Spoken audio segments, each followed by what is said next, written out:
എല്ലാവർക്കും സുഖം തന്നെയല്ലേ? ക്രിസ്മസിന് ഒരുങ്ങിക്കൊണ്ടിരിക്കുന്ന 25 ദിവസങ്ങളിലൂടെയാണല്ലോ നമ്മളിപ്പോൾ കടന്നു പോയിക്കൊണ്ടിരിക്കുന്നത്. ഇന്നത്തെ ദിവസം എനിക്ക് നിങ്ങളുമായി പങ്കുവയ്ക്കുവാനുള്ളത് ക്രിസ്മസ് റീത്തുകളെ കുറിച്ചാണ്. ക്രിസ്മസ് ആയിക്കഴിഞ്ഞാൽ നമ്മുടെ ചുറ്റുമുള്ള വീടുകളിലും കടകളിലുമെല്ലാം അലങ്കാര വസ്തുവായി കാണുന്ന ഒന്നാണ് ക്രിസ്മസ് റീത്തുകൾ. ആദിമ കാലഘട്ടത്തിൽ പുരാതന ഗ്രീസിലും ജർമ്മനിയിലും ആരംഭിച്ച റീത്തിന്റെ ആധുനിക രൂപമായ അഡ്വന്റ് റീത്തുകൾ ആരംഭിക്കുന്നത് ലുതറൻ സന്യാസിയായ ജൊഹാൻ ഹെൻറിച്ച് ആണ്. ദൈവത്തിന്റെ അവസാനമില്ലാത്ത സ്നേഹത്തെ സൂചിപ്പിക്കുന്ന അഡ്വന്റ് റീത്ത് അഥവാ ക്രിസ്മസ് റീത്തുകൾ അങ്ങ് ജർമ്മനിയിൽ നിന്നും ആരംഭിച്ച് ഇന്ന് ഈ കൊച്ചു കേരളത്തിൽ വരെ എത്തി നിൽക്കുകയാണ്. ഇതുപോലെയാണ് ഓരോ ക്രിസ്ത്യാനിയുടെയും ജീവിതം. ഈശോ നമ്മെ ഏൽപ്പിച്ച സുവിശേഷ പ്രഘോഷണം എന്ന ദൗത്യം സ്വജീവിതത്തിലൂടെ ഈ കൊച്ചു കേരളത്തിൽ നിന്നും ലോകം മുഴുവനിലേക്കും എത്തിക്കാൻ വിളിക്കപ്പെട്ടവരാണ് നമ്മൾ.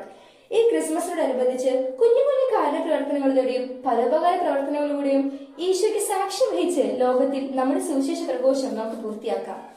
നിങ്ങൾ ലോകമെങ്ങു പോയി എല്ലാ സൃഷ്ടികളോടും സുവിശേഷം പ്രസംഗിക്കുവിൻ. മാർക്കോസ് 16:15.